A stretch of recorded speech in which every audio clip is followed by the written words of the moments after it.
Summer வந்தாச்சு. What's your plan for this holiday? எங்க கிட்ட விட்டுருங்க, நாங்க பாத்துக்கிறோம். GT Holidays, South India's #1 travel brand.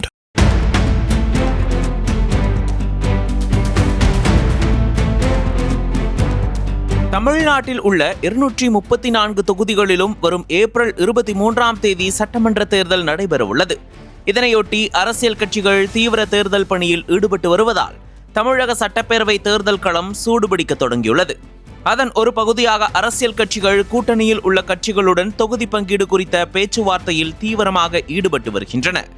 அதே சமயம் திமுக தலைமையிலான மதசார்பற்ற முற்போக்கு கூட்டணியில் தொகுதி பங்கீட்டு பேச்சுவார்த்தை தீவிரமாக நடைபெற்று வந்தது. அதன்படி திமுக கூட்டணியில் இந்திய யூனியன் முஸ்லீம் லீக், மனிதநேய மக்கள் கட்சி ஆகிய கட்சிகளுக்கு தலா 2 தொகுதிகள், மதிமுகவுக்கு 4 தொகுதிகள், கொங்கு நாடு மக்கள் தேசிய கட்சிக்கு 2 தொகுதிகள், இந்திய கம்யூனிஸ்ட் கட்சிக்கு 5 தொகுதிகள், காங்கிரசிற்கு 28 தொகுதிகள், விசிகாவுக்கு 8 தொகுதிகள், மார்க்சிஸ்ட் கம்யூனிஸ்ட் கட்சிக்கு 5 தொகுதிகள், தேமுதிகவுக்கு 10 தொகுதிகள் என மொத்தம் 66 தொகுதிகள் ஒதுக்கீடு செய்யப்பட்டுள்ளன. இதில் 7 தொகுதிகளில் உதயசூரியன் சின்னத்தில் மற்ற கட்சியினர் போட்டியிட உள்ளனர். இதில் கமல்ஹாசனின் மக்கள் நீதி மய்யம் கட்சிக்கு இதுவரை தொகுதிகள் ஒதுக்கப்படாமல் இருந்த நிலையில் வரும் சட்டமன்ற தேர்தலில் மக்கள் நீதி மய்யம் போட்டியிடவில்லை என அக்கட்சியின் தலைவர் கமல்ஹாசன் அதிரடியாக அறிவித்துள்ளார். மேலும் திமுக தலைமையிலான கூட்டணியின் வேட்பாளர்களை நிபந்தனையின்றி ஆதரிக்க உள்ளதாகவும் அறிவித்துள்ளார். இது தொடர்பாக கமல்ஹாசன் இன்று அண்ணா அறிவாலயத்துக்கு வந்து தமிழக முதல்வர் மு.க. ஸ்டாலினை சந்தித்து தனது நிலைப்பாடு குறித்து தெரிவித்தார். முன்னதாக திமுக தலைமையிடமிருந்து கமலின் மக்கள் நீதி மய்யத்திற்கு 2 அல்லது 3 தொகுதிகள் ஒதுக்கப்படுவதாக தகவல் வெளியானது.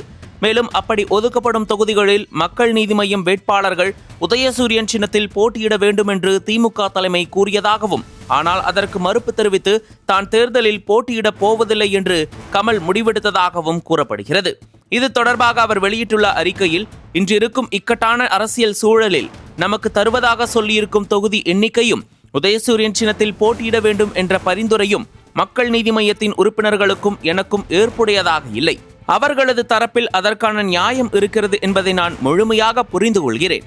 தமிழ்நாட்டின் உரிமைகள் ஒவ்வொன்றாக பறிக்கப்பட்டு தமிழ் மக்களின் நலன்கள் புறக்கணிக்கப்பட்டு வரும் ஒரு நெருக்கடியான சூழலில் எங்கே எங்கள் பங்கு என்று கேட்பது நல்ல சகோதரனின் அடையாளமாக இருக்க முடியாது.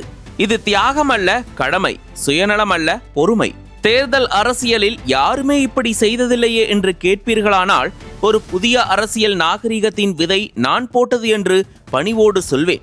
முதல்வர் அன்போடு அளிப்பதை பெருமையோடு மறுப்பதும் அன்பின் வடிவமே. தங்கள் குடும்பத்திற்காக எத்தனையோ பேர் தன் வீட்டை விட்டு, ஊரை விட்டு, நாட்டை விட்டு எண்ணற்ற தியாகங்களை செய்கிறார்கள்.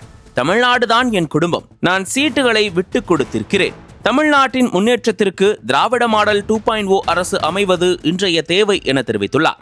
கமல்ஹாசனின் முடிவை தமிழக முதல்வரும் திமுக தலைவருமான மு.க. ஸ்டாலின் வரவேற்றுள்ளார். இதுகுறித்து அவர் தனது எக்ஸ் பக்கத்தில் தெரிவித்துள்ளதாவது, அன்பும் பண்பும் கொண்ட எனது நண்பரும் மக்கள் நீதி மய்யத்தின் தலைவருமான கமல்ஹாசன் அண்ணா அறிவாலயத்தில் என்னை சந்தித்து நடைபெற இருக்கும் சட்டமன்ற தேர்தலில் நேரடியாக போட்டியிடவில்லை என்றும், திராவிட முன்னேற்றக் கழகத்தின் தலைமையிலான கூட்டணியின் வேட்பாளர்களை நிபந்தனையின்றி ஆதரிப்போம் என்றும் தெரிவித்தார்.